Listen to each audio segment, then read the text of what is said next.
आपण स्वातंत्र्य दिनाच्या शुभ प्रसंगी आपल्या या कार्यक्रमाला लाभलेल्या प्रमुख अतिथी सौ संध्या पारिश कानोलकर मॅडम यांचा परिचय करून देताना अत्यंत आनंद होत आहे. डिचोली येथील लांबगावच्या रहिवासी असलेल्या सौ संध्या पारिश कानोलकर मॅडम या वाणिज्य शाखेतून पदवीधर आहेत. बागकाम व समाजसेवा हे त्यांनी मनापासून जोपासलेले छंद आहेत.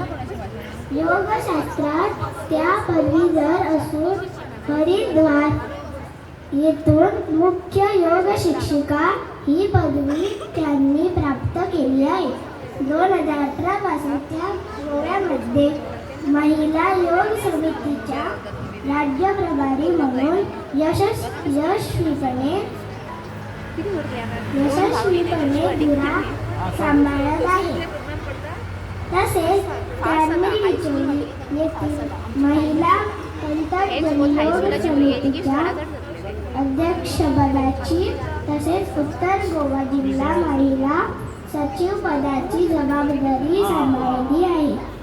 गोव्यातील वेगवेगळ्या गावांमध्ये महिलांचे आरोग्य सुधारण्यासाठी विशेष योग शिबिरे आयोजित करणे आणि शाळांमध्ये योग सत्रे घेणे हे कार्य त्या निरंतर करत आहेत.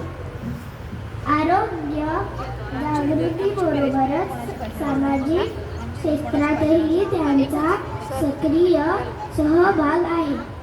भारत विकास परिषद, डिचोली रोटरी क्लब, डिचोली जीवन विद्या मिशन, जीवन आनंद संस्था, म्हापसा या संस्थेच्या त्या सदस्य असून या